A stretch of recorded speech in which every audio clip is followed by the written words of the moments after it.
Something's going on. I can feel it because I'm getting cold from the inside out. All right. Come on. Here we go. All right. Welcome, everybody, on the live and replay. It's going to take a few minutes or a couple of minutes for people to come in. We got David Manning back, beloved, brave brother, and we're going to Nice. talk about the unicorn people in a minute. Seriously. Okay, so I'm going to play the intro. We'll be back in a minute, 19 seconds, so Todd can get a little more coffee in him. Be right back.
How's it going, everybody? We got David Manning in the house, our brave, beloved brother from the UK, and it's been too long. And that's, we're doing our best to facilitate the shows. I'm doing more than I've done in a few months, and being called to do it.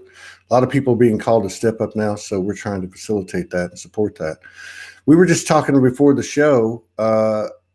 You were referring to the sister that was on just a minute ago. You just caught a little bit of that show. She was talking about her sexual abuse for a second, and I was telling you that when this was occurring to her, and she was very young, very very young.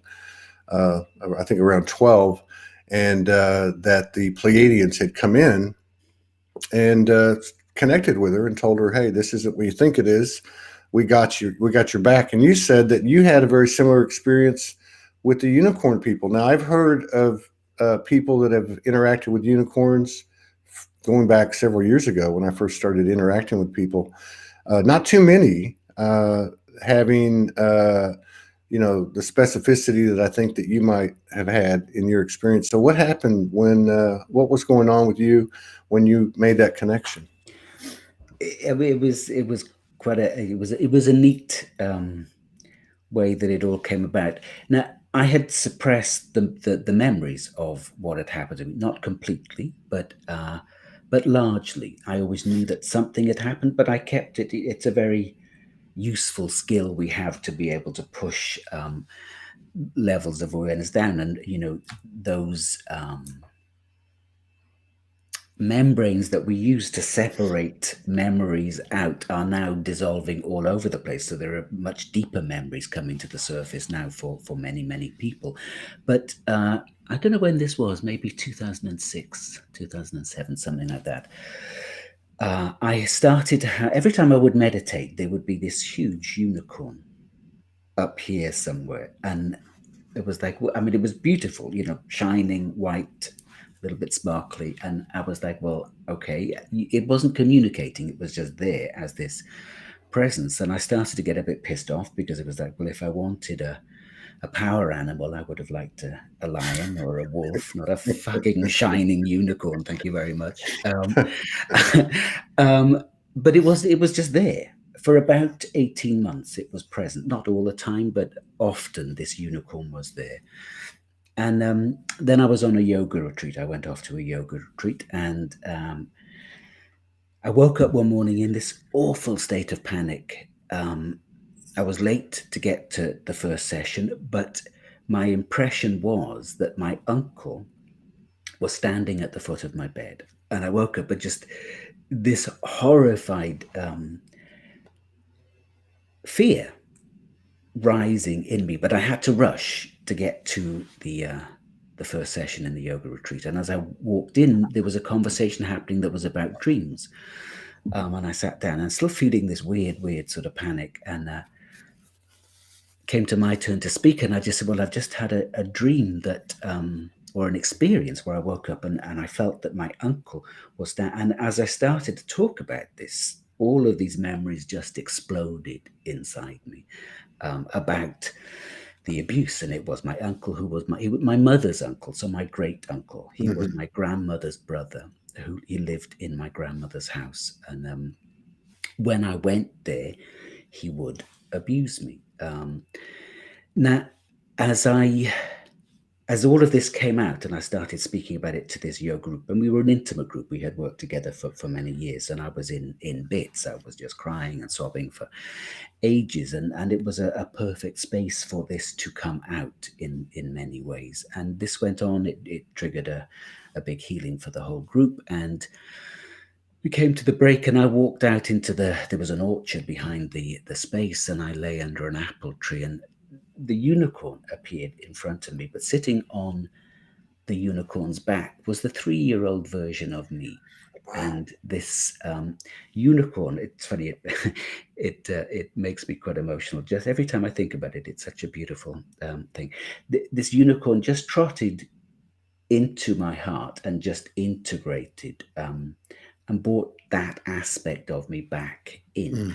And over the coming days, more memories came as that part of me that had been traumatized out of my body, as it all integrated, more memories came. And one of them was that there was a point where my uncle led me into a room to meet some of his friends who were into the same sort of stuff. And I didn't see the men in the room that were waiting for me.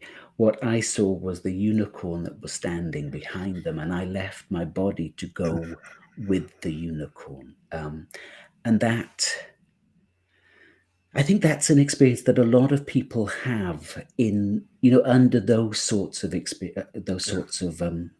times, because you can't survive. It's difficult to survive those situations. And we have this extraordinary capacity. It's part of our multidimensionality, this capacity to splinter. And it's life-saving. It's truly life-saving. And then hopefully at some point down the road, there'll be an opportunity to integrate those experiences again.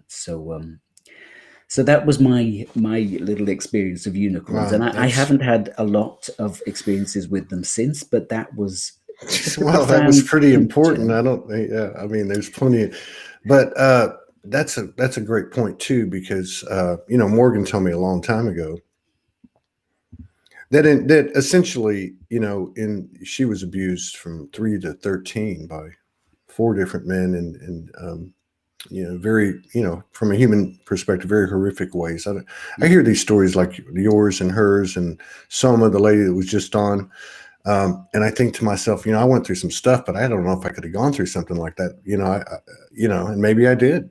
Maybe I, put it away like you were talking about. But anyway, she told me that that's when, what the human would call disassociation was actually another way to explain it would be connecting, to infinite intelligence, whatever divine essences, might represent that.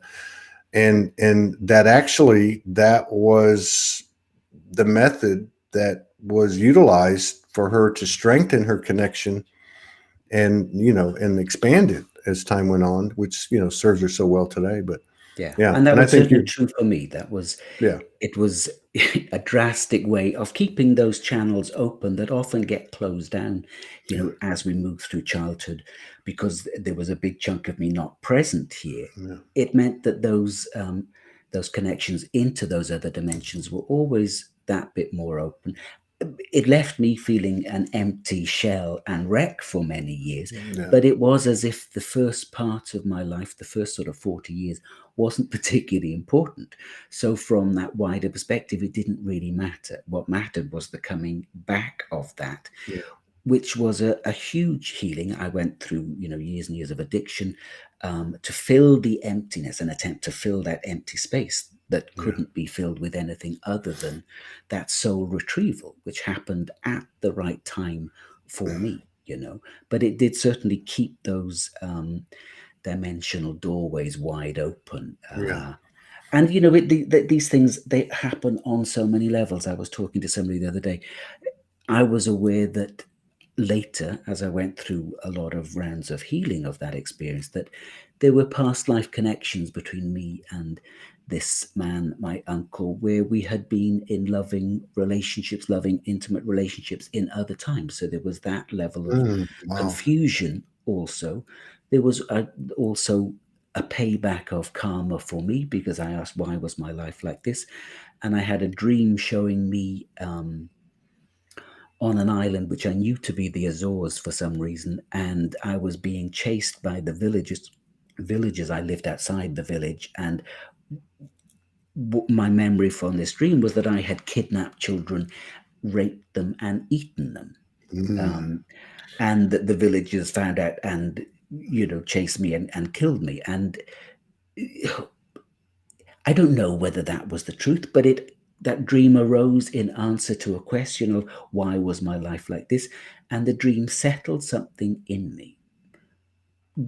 I don't know whether I did, rape and eat children from this village, but maybe, I Yeah. have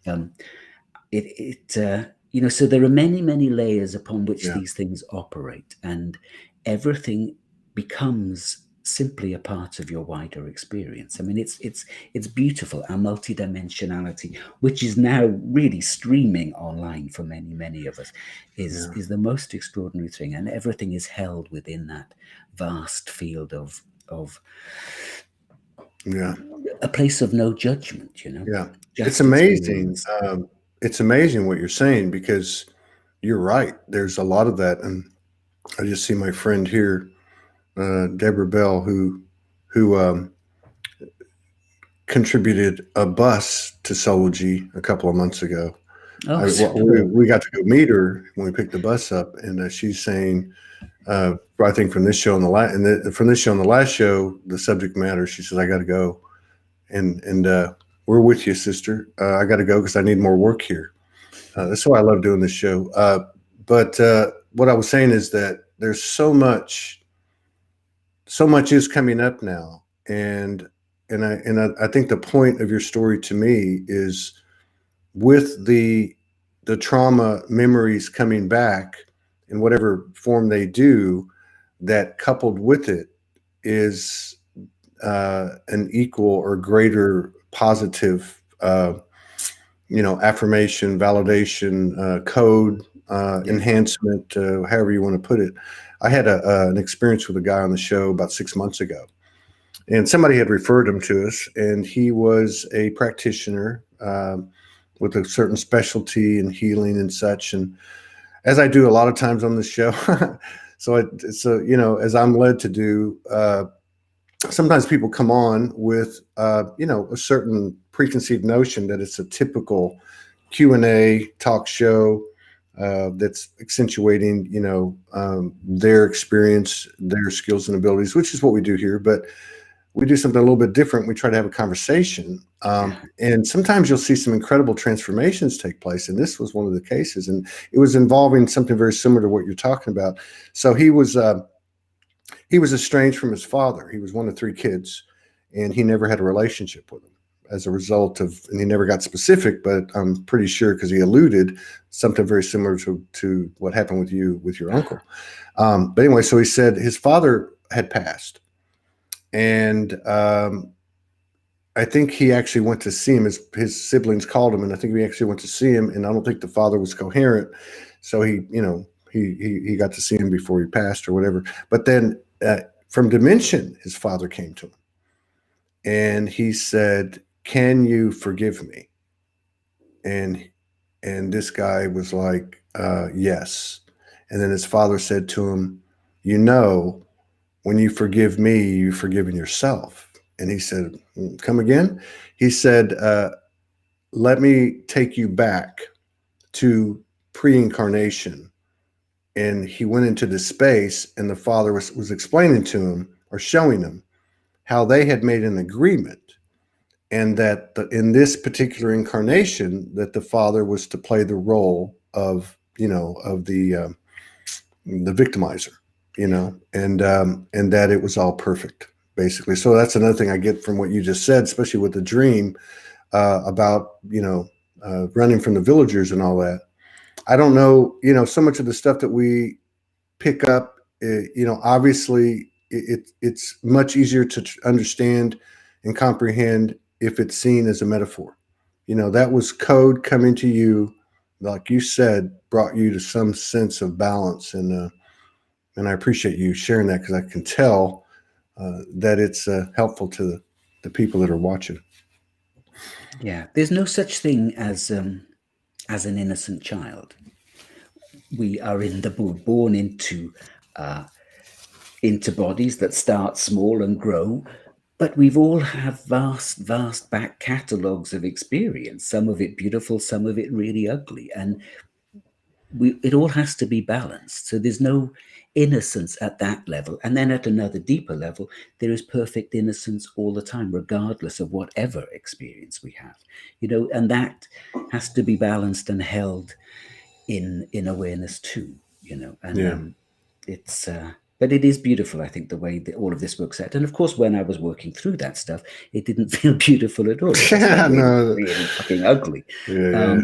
But it was deep and profound. And I saw somebody asking about, could I explain more about the soul retrieval? It wasn't a soul retrieval I went on or somebody did for me. It was simply these unicorns, these beings bringing back a piece of me that had separated out at the perfect time for me. So it wasn't organized by another human Yeah. being. It was organized by multidimensionality, Yeah. at the perfect time. Yeah. So And yeah. there's a lot of this stuff coming up. And again, if we look at it, if we look at the energy behind what's coming up or what's occurring, um, it's the same thing. It's the crud, as somebody just said. The crud is coming up, and but I don't think it would be coming up unless we were um, equipped to handle it as transformers. And two, I don't think it would be coming up in mass the way it is, unless something really big was going on. Yeah. Yeah. I mean, there Yeah. is something huge going on. I was just sitting meditating this morning and thought, God, you can really feel this sort of pressure we're under now. And I've never felt or seen so much happening so quickly in people's energy fields. And I work with a lot of people through the week, and I've always been amazed at what happens, but now it's like, oh my God, Really? I just, it's sort of staggering and that I get to build up a picture each few days because people, we're moving through themes. And I always work these themes on teleconferences, usually on a Sunday afternoon UK time. But this everything. So at the beginning of this year, December the 21st was pointed out to me as a point to hold in mind. Now that's the solstice, and I always work with the solstices and equinoxes. So I thought, okay, great, that's lovely. And I didn't really pay much attention to it. Then I started seeing the astrology of that date being flashed up, by lots of people. It's profound. And then on the September equinox, I saw this path opening up, just a very shining, silvery path opening up right the way through to the December solstice. And I thought, oh, we're on a track now. We're being moved down this very, very precise pathway to this point. And I started inquiring more and more about what is this point, and what is this point, and it was shown to me to be I mean, the words sound crazy, but what I was told is it's a portal of infinity, portal of eternity. And it's a doorway through which we move into other dimensions en masse. Now, of course, many of us are moving back and forth between the fourth, fifth, sixth, seventh dimensions, whatever. But this is a point when a lot of people get to go through at once. It's an opening for the whole planet, in a Yeah. sense, I think. And my understanding now, we literally can't take the shit with us, so it's Yeah. coming up like thick scum. Every day there is more and more and more coming up because it has to Yeah. clear. But more and more underneath that, just underneath that, and if you can take the time to be still and inquire underneath whatever of the muck is coming up, there is this. It's just our vastness is present now. Yeah. And Yeah. I don't have many words to describe it. Something landed in my heart. I was meditating this morning, and it looked like this huge meteor fell out of the sky, and my heart was like a receiving dish. There's radio telescopes that are huge, vast receiving dishes, and this meteoric energy just landed into the receiving dish of my heart. And it was like it landed with a real sort of thud. It was a big, dense landing, and it was like, what the fuck was that? And I was told, this is just your vastness landing and unfolding. And your heart can hold this because your heart is already that space. Yeah. Wow. And, it's just extraordinary what is unfolding and where we're heading. I still don't think hardly anybody has any real idea of what is on the other side of that doorway that we're very fast approaching now. You made reference to your recent or the recent flow or evolution of your practice. The experiences you're having, what you're seeing in the field of people as you work with them. Could you just kind of explain to us what you do and what you've been seeing, if there's some type of trend occurring with your experiences through your practice? What do I don't do much at all. That's, for me, the beauty of what I do is that it's just literally holding space. And I just watch, I gaze at somebody's field. I'm aware that there's a lot of energy moves through my gaze into their field. But it feels to me like it's a field of grace connects. And for years, I've watched it wipe out what you might call karma or history from people. It's like deleting stuff that is no longer useful. And this really started at a point in time when there was no more need for us to process in the way we had been processing. There wasn't the time, in a sense. It was like, come on, there isn't that much time. And I've always worked on big collective fields of energy. So when I'm working with an individual, I'm working on that theme, but deep into the collective field as well. So stuff gets deleted, and then as space opens up in their field, their multidimensional selves start to land. What's happening now is there's this extraordinary integration, or what I'm seeing a lot now is this extraordinary integration of the deep wisdoms we had to separate ourselves from. We had to close down these wisdoms, trainings, knowings, in order to go on the deep dive through this walk through density that we've been on for many thousands of years. We sort of knew that was coming. We volunteered for it, in a sense. We couldn't do that with all of our knowing intact, so we had to bury it. We had to pretend we didn't have that stuff. And we buried it deep in our energy field and deep in the earth.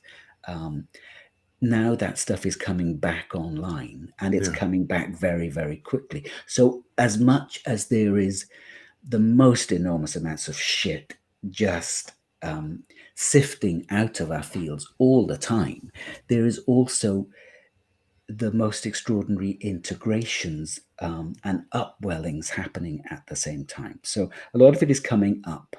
Yeah. apparently from deep in the earth, but that's deep in our collective consciousness. Yeah. And a lot of stuff is landing from our off-planetary selves. More and more and more of that is wanting to be present, to take us through this doorway, to reassure us, because there's a lot of fear in the human collective. Everybody knows that something is up. A lot of people are focusing on the politics, the virus, these sorts of amazing distractions. But it's like, that's not where the action is. That's symptomatic of the chaos we're Yeah. moving through. Pay attention to the deeper stuff, not that surface shit that can keep you distracted and a little bit lost. This is really, really important, what's going on at these deeper levels. This is a once in an epoch opportunity, Yeah. And what I've seen now, and I just wrote about this today, sent a newsletter out today, is that we're reaching right the way back through time, back to the beginning of time here.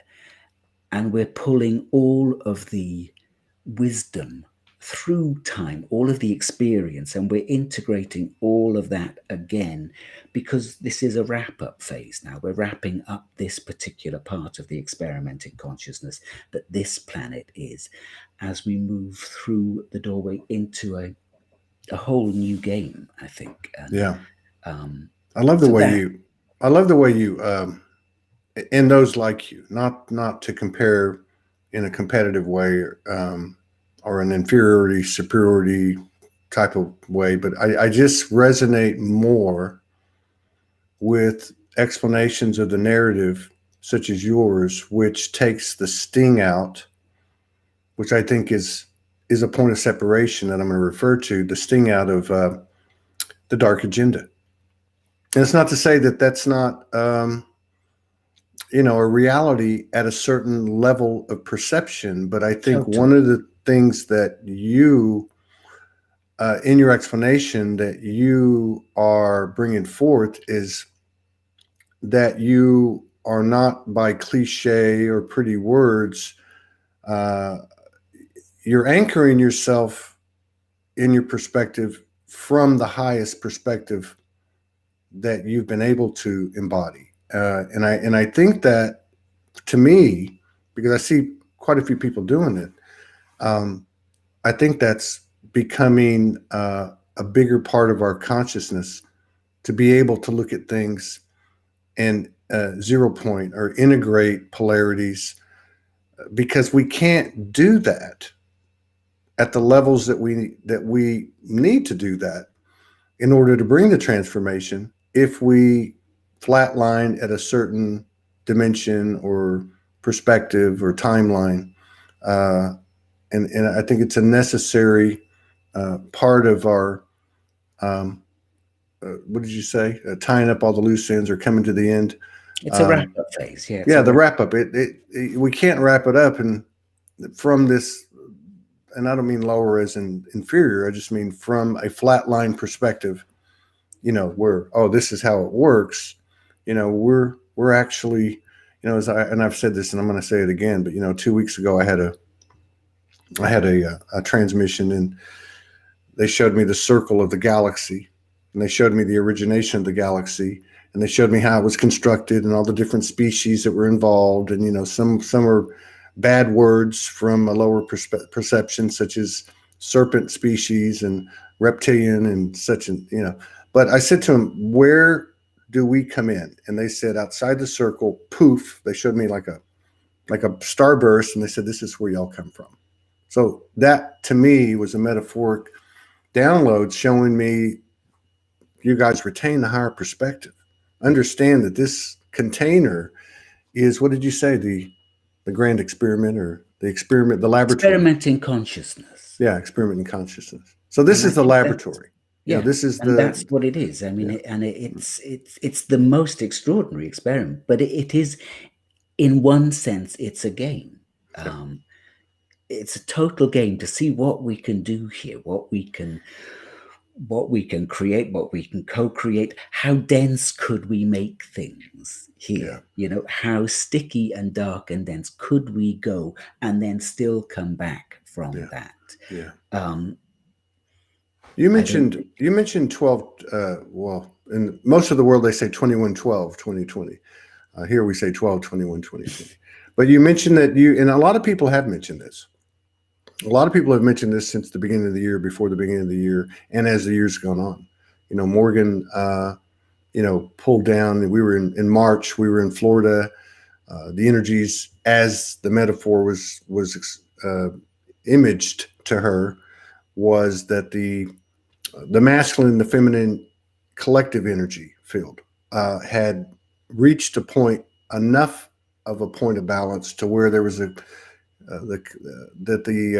child was conceived, the third energy was conceived, and that on or about the solstice in December, on that date that you're citing, that the golden energy, the golden child energy, the third energy of the Trinity would be birthed energetically, and of course, whatever follows suit on the physical timeline. What's your feeling about the solstice, or that time period, or what that threshold or marker represents before and after? I mean, there is a precise point, yeah, but it's a wide open point. So some people are moving through that doorway now. Some people, and I think it's a point where many more millions around the planet will be triggered into their own awakening at whatever level and whatever capacity they have, and so they'll move through that doorway, at some point in the next year or so, whatever. So it's not a 3-day point and then the window closes and you're damned for all eternity if you haven't made it through. It's not like that. I don't think the universe works like that. Mm-hmm. I think it is literally that we finish the game we've been playing for the past, I don't know, maybe 13,000 years, maybe since the end of Atlantis, and we start a new game. But I think, actually, as I'm saying, 13,000 years, it's like, no, it's way, way, way longer than that. Yeah. We finish that particular game, and it's like the whole game moves to a much higher octave, and we start again, I think. Yeah. I don't have precise details, and I'm not one of those I got you. psychics that sees the future. And I'm very glad about that. And I get the next step or so, and that's enough to keep my nose. Well, that's a good explanation what you gave. I mean, and I also like the fact that you say it's not you look at it and it looks like a single point on a linear timeline, because I guess in a way it is, but it's actually energetically a field that covers a much broader space. I think another thing that Morgan downloaded that's congruent with this, and this would have been about 2 weeks ago. It was coming in strong, and she says, in fact, she was actually doing it while we were sitting down here in the shed. Normally, we're laying side by side in the bed before that starts, but it jumped into her and said, she just started saying, I don't think she was even aware of it at first, that when you have a pregnancy, that sometimes it goes 36 weeks, sometimes 37, sometimes 38, sometimes 39, 40, full term, or even beyond. And that basically, essentially, she was saying the same thing you are, which is some people are already doing it now. Some people will be, so that's important. But it does seem like, it really seems like a big gateway or stargate or portal or event or threshold. No doubt. It does, and I'm always amazed, because I have, even though I've been working with this stuff for years, there is still that part of me thinks, yeah, this is all bullshit. And, I have to really focus on the reality of it and suspend the part of me that is in disbelief because of what I'm seeing on a daily basis. Every time I work with people, it's like, oh my God, this is truly amazing. So for a long time, I've seen people in, deep in a cocoon state. It's like the caterpillar finishing that phase, wrapping itself into its cocoon, turning completely to liquid, a complete and utter transformation. And if you opened the cocoon, then you would have no idea of what was in process of becoming. But it's the butterfly that emerges from the somewhat ugly crawling bug that goes in, and this beautiful light-filled Yeah.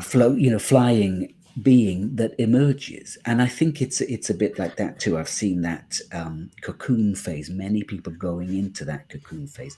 And that I've had the lovely experiences lately of lying in bed at night and feeling the core of me, this deep central core, um, glowing, soft gold, glowing and shimmering.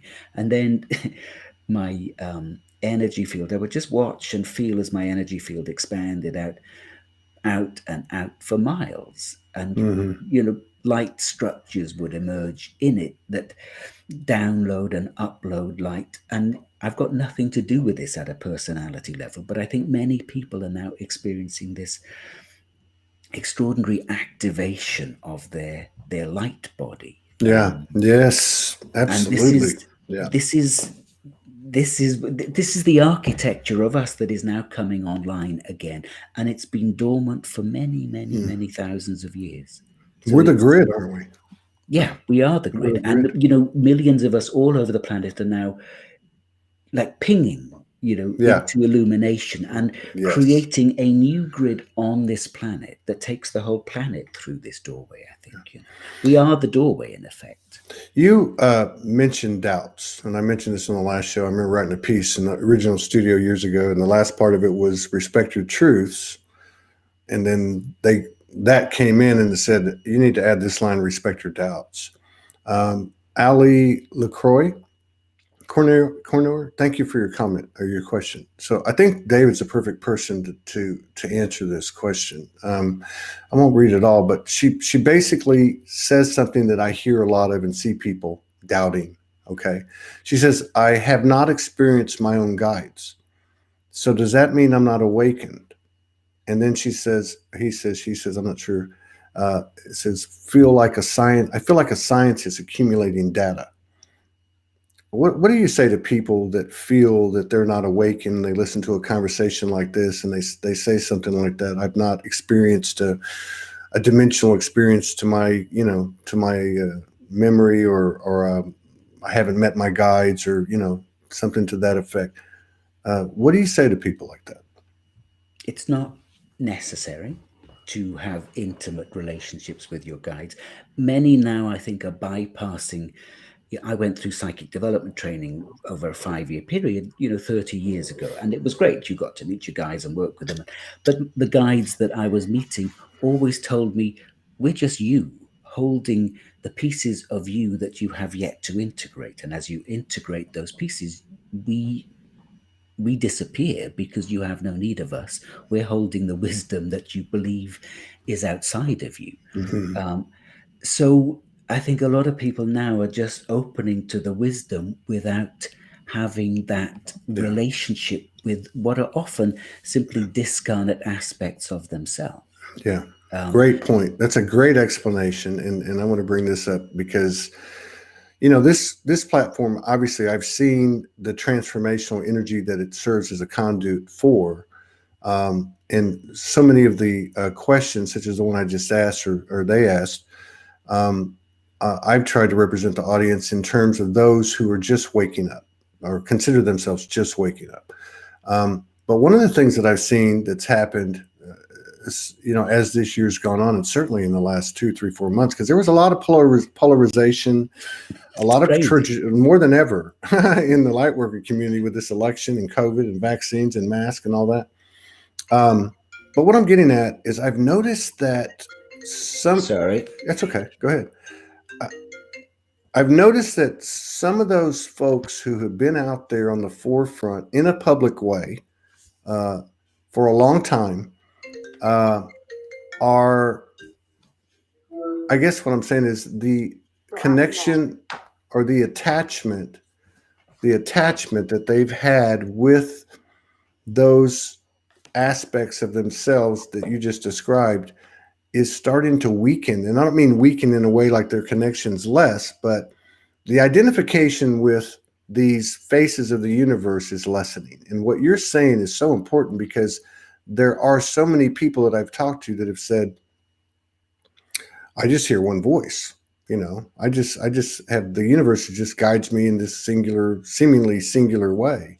Yeah. And I guess what I'm saying is it's interesting what I'm watching because it's almost like the people that have been out there are having more of a struggle than those that are kind of just waking up. You know, I think like wouldn't it, I think it would be an amazing. Well, at one point I was really, a bit. I was thinking, God, I wouldn't like to be just awakening now. This was, earlier in the year, but it's odd. Recently, I've been thinking, wouldn't it be amazing to just be awakening now? yeah, To awaken, because I think a lot of people are awakening into the field that perhaps some of us have worked, for a long time to get to. Some people are just awakening into that space. They yeah, haven't needed to do the work we have. And maybe things for me were so dense and so encrusted that I had to start working a long time ago just to make sure I was in any way ready. yeah, Um, and for some people that's not the case. They get to just flower yeah. into immediate presence, as it were, which is glorious, isn't it? How do you That's think? beautiful. How do you think this is going to go? And this is not a prophecy or anything. But you see all this stuff going on, and we'll just take UK. If I just let me give a little background. So you had, Morgan's from Melbourne. She was born in Melbourne, and of course, everybody's been going, what the hell's going on down there? They're like putting these massive restrictions on. My thought was that, well, maybe it's and again, not getting caught up in the story, just out of interest, curiosity. Maybe this is a kind of a test run, you know, because it's it is owned by the crown or controlled by the crown, and then of course you start to see the same thing kind of being implemented in UK, Hmm. and now you're starting to see it in pockets. I just saw something today where they in one of the states they have a hotline that you call if someone's not wearing a mask. Like so. But and then that on one side, and then on the other side, what you're talking about with this awakening and the energy of it and the expansion of it, and of course the elements of self-reliance and self conscious co-creators, the coming into the power, right? I wonder if the individual um, empowerment is going to, or how is it going to look when it supersedes and overpowers the cartoon that's playing out there in the field that is our shared experience. I mean, It's do you have any? Go ahead.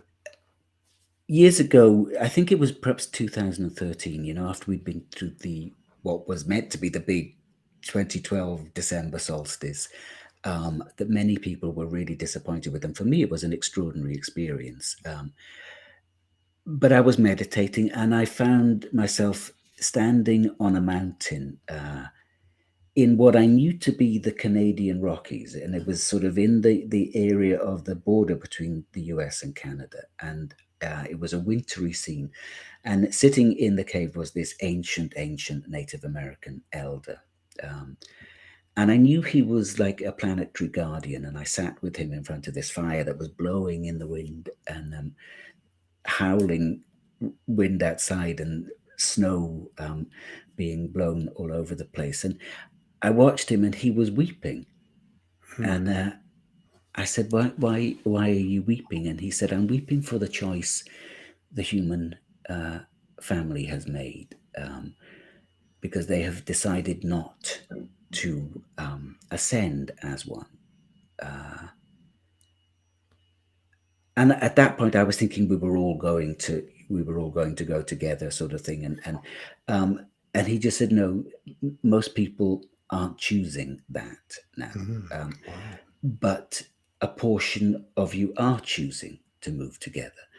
Um, and I had sort of forgotten about that, but it was a profound experience at the time. And then just in the past couple of weeks, that really came back into awareness. And it was like, oh, so maybe that's, again, I don't claim to have any answers or any real clarity around this, but I always had seen two worlds splitting that had been shown to me. And it's like, well, how is that going to work? And I don't have any clarity around how that works. But last year, I was in a hospital waiting room, a cancer waiting for a cancer appointment. I had another experience with cancer last year, or finished with it last year, and as I was sitting there, I was aware that a lot of people in the room, they were waiting to see their particular specialist, and the energy was getting heavier and heavier and heavier as more and more people came in. A lot of people frightened, a lot of people really quite unwell. And I thought, oh, I'll just do some energy work to clear the energy of the room. And immediately I was told, no, you have to leave them to their own choices. If you start to impose your energy on them. And I wasn't going to work with individuals, it was just clearing the energy of the room. But I was told, if you start to impose your energy on them, it's going to make them uncomfortable. They're happy with their choices. And to try and raise their vibration is going to make them, it was going to irritate them. It's not going to work for them. You focus on your space and just deal with your space and leave them to their own choices now. And it was made very clear you can't reach into other dimensions to attempt to help or support or change people. That time is done. It's Yeah. over. You have to take care of yourself. And this is going to be difficult, I think, because a lot of people are worried about family, friends. Those are the questions you always get. Oh, well, my family, I don't think my family are into this sort of stuff. We all are so much bigger than these relationships. And we are all so much bigger than from some perspectives, the fields that are playing out on the planet are so petty and so inconsequential when compared to the magnitude of what is unfolding in our multidimensionality. And yet that petty inconsequentialities are grabbing so many people's attention and locking them into third and fourth dimensional realities that could cost people dear at this stage. They really could. Well, one of the things I always look for is what does that look like here, boots on the ground? What does that look like? What does that feel like? I get this and I get that. And I think you're bringing up a really good point, because I've seen this throughout the year and I've actually questioned myself on it. And what I'm talking about is what you referred to. Those circles closest to us are everything's a paradox. I mean, they offer us the most opportunity for growth and self-introspection and such, but they're also the hardest to detach from. Yeah. And so I watched a lot of people this year. I watched Morgan do it last year over a period of few months. People detaching are grappling with detachment and attachment to family members, children, parents, brothers, sisters, friends, and I kept going, why am I not feeling this? And then I realized I kind of did it backwards. When I woke up and then I went on the streets for a couple of years, there was obviously, like a lot of our journeys, a lot of trauma, a lot of challenges and such. But I, by force or flow, detached from 6 children and family and all that stuff. But it is a reality that I've seen in the field, and I'm sure you have too with your work and even just on social media. People talking about, are telling stories of how they're being, kind of propelled out of certain environments where their frequency doesn't match.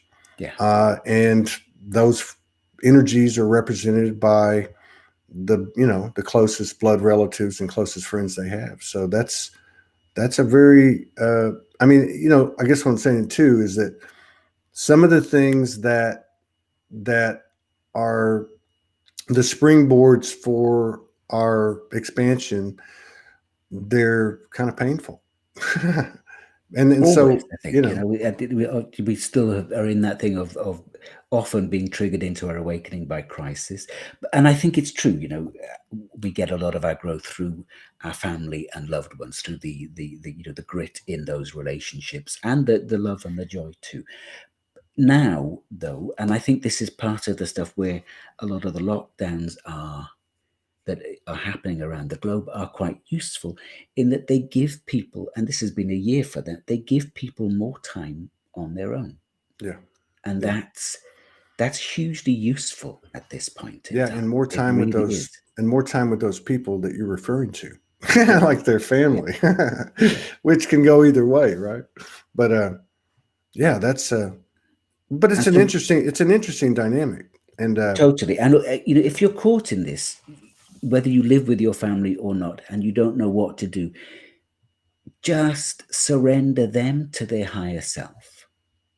yeah, Give them up to their higher self, trusting that just as you are guided, so are they, and they will find their perfect point, their perfect location, yeah, just as you will. That beauty and that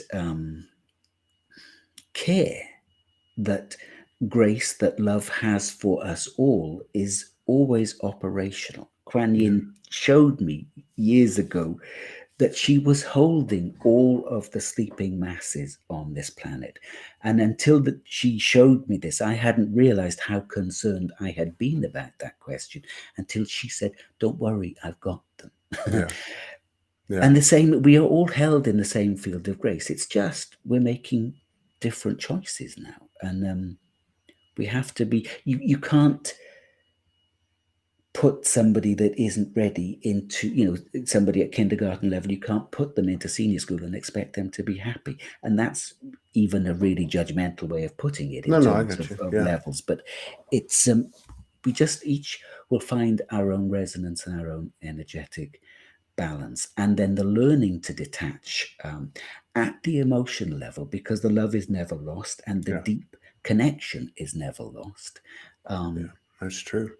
It's interesting too because, and I mentioned this a couple of times since it happened, but it was about a week ago, and it was over a period of a couple of days, and I heard something I'd heard many times, and I'd even said, I'm sure, which was kind of the two earth thing, the metaphoric, yeah, yeah, yeah, the energy behind that, and so like as an example, I think the third or fourth time I heard it in a couple of days, somebody was on the show explaining how these people that are, and they weren't being shitty about it, but I'm just going to paraphrase it. These people that are going over here are awake, they're going to 5D, 6D, 7D, and these people over here are going to go into a deeper, even a deeper polarity, 3D or whatever. And in that moment, after I heard it a few times over a couple of days, and I didn't share it at the time, but I came in and basically said something to me like this: who in the hell are any of us to think or to know that this path over here is a superior path? How do you not know that those that choose to go to a deeper polarity isn't their nirvana? Isn't yeah, it's their higher self, their soul, choosing by free will to go into this experience for ultimately the same reason that these folks go over here, yeah. and it really struck me, and I probably didn't explain it very well, but there is a sense of like what you talked about in that cancer waiting room. There is a growing sense and understanding that we don't interfere. Yeah. And like you say, we just don't know why somebody's making the choices, why they're Hmm. operating at a particular level. But there is a soul calling that when you peel away the layers, that soul choice is always, it's always beautiful, and it's always perfectly measured and perfectly balanced and perfect for that individual at that given time. It's exquisite when you get to see the workings of the universe in its intricacy and how everything is held in perfection, even though it looks as if there's just complete chaos at the moment Yeah, on this planet. yeah. It is the most extraordinary thing. Hmm. Man, what a year it's been. We went too long, in my opinion. And I I think know I can't remember when we talked last, but it is a while, huh? probably 3 or 4 months ago. Maybe even longer. I don't know. We were getting together like every 6 or 8 weeks, but Yeah, yeah, yeah, we'll have to. It's just been, it's been a challenge, like I said, trying to facilitate all the requests and then keeping the continuity with, folks like you, because But you're doing an amazing job because you're bringing so many new voices out to the fore, and that's really, really valuable at the moment. well, I appreciate that. But let's not wait so long. Let's do something late next month or in January. Yeah, that would be If you're lovely. up with, Yeah. yeah, because I think that I know as everybody kind of feels, we're leveling up, all of us, and whether it's the linear marker that 1221 represents, or the energetic expanse that you clarified, something's happening. So I think the conversations that we have after that occurs, and as we get into the first of the year, are going to be important, and we'll just follow the intuition and telepathy and make it happen. But I will be reaching out to you. Can you just let everybody know again how to get in touch with you, what you offer online, and also you do have these Sunday afternoon get-togethers. When's the next one coming up, and anything else Next you one want is on Sunday, and I've talked about the theme for that. It's God, I can't remember now, but I did write about it and talk about it earlier on. Yeah, that's okay. I know how that goes. But every Sunday this year. I've been doing them more or less every Sunday, and it's a good way to check in. These I do charge a reasonably small amount for these. I do some free ones, and there will be a free teleconference at the time of the solstice on December the 21st, and that's about 10 o'clock in the morning UK time, so it'll be 5 o'clock East Coast and 2 o'clock West Coast, 2 a.m. West Coast on the morning of the 21st of December. Okay. They're recorded, so you can catch up with those at another stage. My website, where you can sign up for my newsletter, is www.davidmanningenergywork.com. And I'll put that in the comments afterwards. David Manning, I'll do it right now. David Manning Energywork.com. Yeah. And I write a lot of newsletters, usually 3 a week, because there's so much information coming in, all the time. So I just put it out there to publicize what is simply my perspective, and that's all it is just my perspective. Yeah. Well, it's good. You're. I don't keep up with a lot of people, and I don't actually read anybody consistently, but because I'm more run off energy. But I will say that you're one of the several streams that I do try to touch base with every now and then, and I like it because, and it works for me because it's a combination of what I consider to be a very tight, established, credible connection with infinite intelligence, and also coupled with a very down to earth, the human is the hero type of frequency, which you represent, and anyone that knows your story knows that well. I love doing shows with you. I love collaborating with you. You're a beautiful, beautiful, beloved brother, and thank you for everything you've been doing all these years and what you'll continue to do. Keep being a leader. Keep shining. Oh, thank you, Todd. All of those sentiments you just expressed are reflected right back at you. Thank you so much. That's how it works, isn't it? I'll see you later, brother. You take care. Bye.